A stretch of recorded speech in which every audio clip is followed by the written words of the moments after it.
prévisible ndax ñoom déjà démb ñu ngi doon wax ne ñoom yëguñu lépp waaye Yewwi dañoo jël décision bi te boolewuñu leen ci moo tax ñu abstenir. waaw jërëjëf Naata motion de censure bi ñu fàttali rek nit ci taarixu histoire politique gu Sénégal bi mooy juróom-benneelu motion de censure bu ñu yóbbu assemblée nationale ci juróom-benn yi ñu yóbbu yëpp benn moo ci mës a jàll mooy bi nga xam ne moom mooy en 1962 bi ñu daaneelee le gouvernement Mamadou Dia mais 96 98 2001 2012 ba ci bii tey yëpp dañoo lajj maintenant bii nag dafa nekk lu nga xam ne lajj gi bettul kenn ndaxte pour nga motion de censure jàll il faut d'abord nga am li ñu tuddee majorité absolue te majorité absolue ci configuration assemblée nationale bi ci jamono ji pour kenn am ko ci sax daanaka mënta nekk beneen bi ci des moo di ni balaa ñuy dem ay voix discordantes jógoon nañu pour wane ni ñoom motion de censure boobu duñu ko voté ndaxte boolewuñ leen ci muy waa Wallu ku ne xam na PDS ni nga xam ne noonu la taxawe nekk parti bu mag nekk parti bu am doole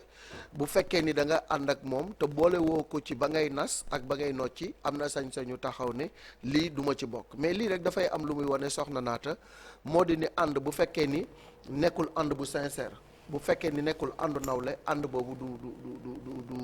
du yàgg te ànd bi nga xam ne mooy intercoalition Yewwi Wallu depuis le départ ak ci biir élection yi ñu bëri xamoon nañ ni àndu façade la mais ci biir xol yi ak ci jëfin yi am na ci lu nga xam ne waroon na ba ñoom ñaar pour ñu ànd def chemin bu gudd dafay xaw a jafe beneen bi ci des aussi moo di ni bu fekkee ni tey Yewwi dañu am intercoalition lépp lu ñuy def dañ ko war a waxtaane nasandoo ko nocceendoo ko loolu moom mooy dëgg comme ni ñu ko defee ci législative mais waaw comme ni ñu ko defee ci législative mais bu fekkee da nga def cavalier seul di nga may prétexte ki nga xam ne da nga ànd ak moom te wóoluwoo sa ànd ak moom pour mu am porox ndoll bu mu jaar pour wax la ne li nga def tegoo ko ci yoon kon bokkuma ci looloo waral ñu am ñaar fukk ak juróom yu nga xam ne dañu banque seen loxo ni voté wuñu 85 yi voté contre 55 ni d'accord donc dans la forme moi je trouve que ça a été un échec de la part de l'opposition parce que tey motion de censure bi est-ce que c'était vraiment opportune pour ñu déposer ko moi je me pose la question déjà le prétexte bi nga xam ne moom la ñu teg sax xaw na doy waar ndax bu fekkee da nga ne lan moo tax ñuy déposer motion de censure le prétexte avancé moo di ne le premier ministre Amadou Ba a refusé de se soumettre au vote de confiance des députés je pense que am na prétexte yu gën a dëgër yu nga xam ne waroon nañ ko teg ci table ji pour maintenant de motion de censure boobu mën a jàll maintenant beneen bi ci des moo di ni c'est un coup de com sur le plan de la communication am na lu nga xam ne l'intercoalition réussir na ko mooy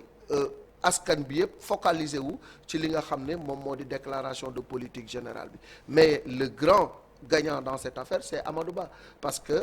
ku ne xam na ne ci motion de censure bi ñàkk a jàll Amadou Ba a poussé des ailes voilà il a poussé des ailes et ba egg ci sax di savonner ñi nga xam ne ñoom ñoo di l'opposition xamal leen ni taxawaay bi ngeen am mooy taxawaayu bloquer la marche des institutions mooy taxawaayu nekk di manipuler opinion bi te loolu warul jàll war ngeen yeewi askan wi nga xam ne ñoom ñoo leen di déglu donc loolu tey may nañ ko posture bu nga xam ne il est très à l'aise pour attaquer leen maintenant il faut tirer toutes les conséquences ci échec bi li nga xam ne moom moo ci wér te wóor moo di coalition Yewwi Askan Wi moom ni ko Chérif waxee sànq bu doon sëy daanaka tas intercoalition Yewwi Wallu Marcel on a vu que même avec seen abstention yi bu ñu ci boole woon seen 55 itam du tax ñu am lii mën pour voilà pour motion de censure bi jàll parce qu'il y a eu 85 voix contre quand même. Et puis voilà il fallait 83 moom mooy le nombre de suffrages requis minimum déjà ñu gis na ne sax boo boolee Yewwi ak Wallu je pense pas que ça fait 80 c'est ça donc yegguñ ci et je pense que peut-être Wallu même au-delà du fait que boolewuñu leen ci waxtaan bi au préalable je pense que dañoo xamoon na ne xëy na même buñ ci bokkee même bu ñu voté woon tamit mbir bi du jàll donc xëy na loolu tamit war na mën a nekk li nga xamante ne moom mooy justifier seen abstention ci wàllu boobu mais jar na itam jàngat pour ëllëg ndaxte li nga xamante ne moom mooy intercoalition yi nga xam ne dañuy faral di poser wu au Sénégal en général dañuy gis ne c'est pour un combat bien défini après dañuy mujj séparé wu. On dira peut-être que c'est un petit peu normal. Gisoon nañ ko fii ci ay yeneen jamono. Gis nañ fi ay Moustapha Niasse ak Abdoulaye Wade après ku ci nekk dem yoonam. Ça c'est complètement fissuré. Noonu la demee actuellement en tout cas entre Yewwi ak Wallu, sachant que am na ay échéances yoo xamante ne ñu ngi ñëw waroon leen gën a mën a dëgëral seen àndandoo pour mën a fexe ba li ñuy sàkku ñoom ñaar li ñuy xalaat mën a am comme objectif dans l'avenir ci wàllu politique ñu mën ko am main dans la main. Pour revenir ci exposé motif yi, Birame Souleye Diop nekk président groupe parlementaire Yewwi Askan Wi moom motion de censure bi effectivement dañ ko jàppee ne comme motion de défiance à l'égard du premier ministre nga xamante ne comme ni ko Malick waxee bëggul woon poser la question du vote de confiance des députés. Je pense que amul obligation moom premier ministre ngir mu soumettre à cet exercice là, waaye tamit ñu jàpp ne que gouvernement de continuité la, waaye symbole de mauvaise gouvernance, de corruption ak d'impunité. Xëy na loolu yëpp dëgg la,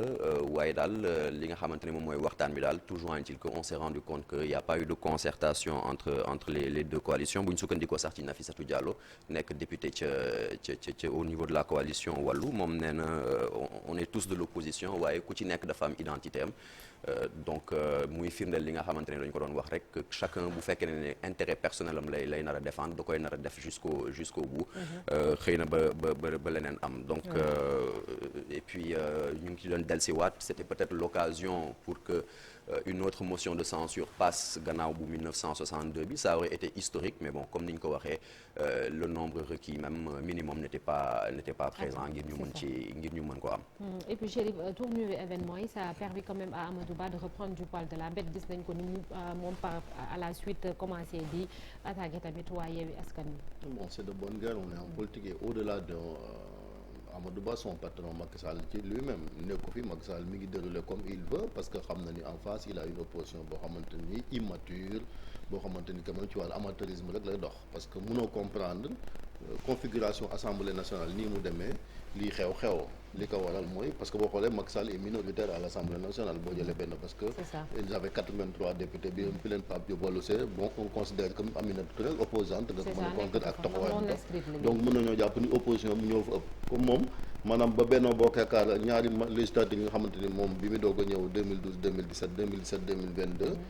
ndam daan nelawee sax tey la gën a mën a nelaw parce que alors que boobu la gënoon am ce qu'on appelait majorité mécanique boo xamante ni lu ko neex la doon def. Alors que en ce moment ça devrait pas être le cas. Ça devrait pas être le cas loolooy paradoxe bi nga xamante ni moom la nemmeeku li ko waral nag justement mooy opposition bi surtout waa Yewwi Askan Wi Wallu ku leen wax da nga leen a tooñ parce que ñoom ils sont dans leur logique et ils ont raison. c'est ça nee nañu kenn boolewu leen ci donc ñoom moo tax ñu tax boo leen boolewu da nga kay buñ la boolewu ni naan ne buñ la invité wut fenn sax boo fa demee toj ko kaas yaa tooñ quoi. Et puis parti bi mel ni parti démocratique Sénégal nga xam ne ba muy juddoo Yewwi juddoogut quand même ba ni am groupe parlementaire jamono Senghor ba léegi ñu mënu leen a embarqué ci loo xamante ni dara wóoru ci logique la nekk.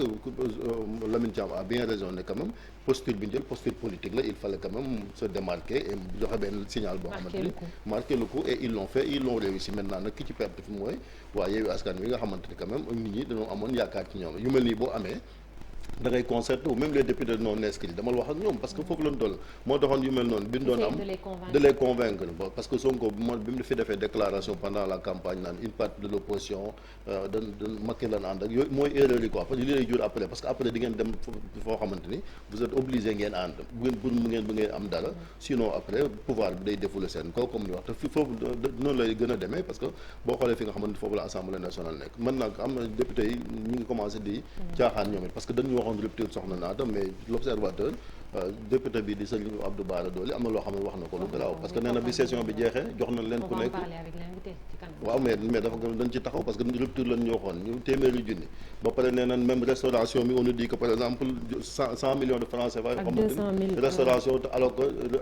Assemblée nationale am na restaurant boo xamante ni ñoom dañ fay xéewaloo gi ni mais jox leen ay indemnité mu mel ni kon ñoom it ñu ngay wéy di pasare nii alors que on nous avait parlé de rupture à l'Assemblée nationale député yi nga xam ne ñoo nekk ci opposition bi doon fëgg dënd pendant la campagne ne coppite war na ñoo tontu ci li nga xamante ne moom lañ leen jiiñ parce que lii moom lu leen set ak loxo yu jub ñoom it dana war a jub sinon ñoo ngi détourné xaalis bi ci affaire Covid bi ñooy am ñu ngi fooyee xaalis Sénégal ci kanam inchallah Ibou pour terminer oui. waaw soxna naata man aspect bi may taxaw mooy li ñuy dundal démocratie parce que pour man résultat bi am na solo amul solo dafay firndeel ne xëy na assemblée nationale mu ngi ci rôle am. muy mais acte bi c'est bon pour la démocratie. acte bi dafay dundal démocratie yeewi askan bi. voilà donc quel que soit le résultat bi nga xamante ne moom lañ am nii tax na ku ci nekk rôle ba nga war a taxawee nga taxaw c'est vrai que Chérif wax na ko léegi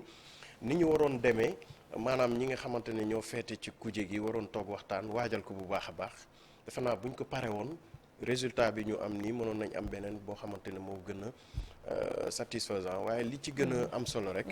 mooy dundal na démocratie may na tamit ki nga xamante ne mooy jëwriñ bi di Amadou Ba mu communiquer parce que maa ngi dégg benn instant mu naan yeewi leen askan wi wax na tamit kenn du la jiw teraanga da koy jiw safaan donc yooyu yëpp mu doon loo xamante ne xam naa ne analyste politique yi dinañ ci taxaw parce que loo xamante ne yëkkati na ko. Merci beaucoup Ibou jërëjëf dañuy jàll ci leneen muy un jour au Sénégal un jour dans le monde.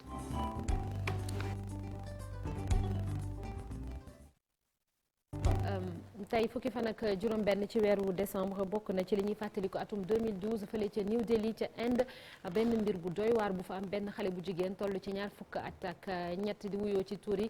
turu Jyoti Singh moom nag étudiante la en kinésithérapie ci benn autobus la ko juróom-benn xale yu góor sàkku siif ko li gën a doy waar ci mbir bi mooy dañoo jëfandikoo benn barre de fer bu xomaat bokk na itam ñu dugal ko ci kon ay awraam mu nekkoon lu tiis a tiis mu indi coow lu rëy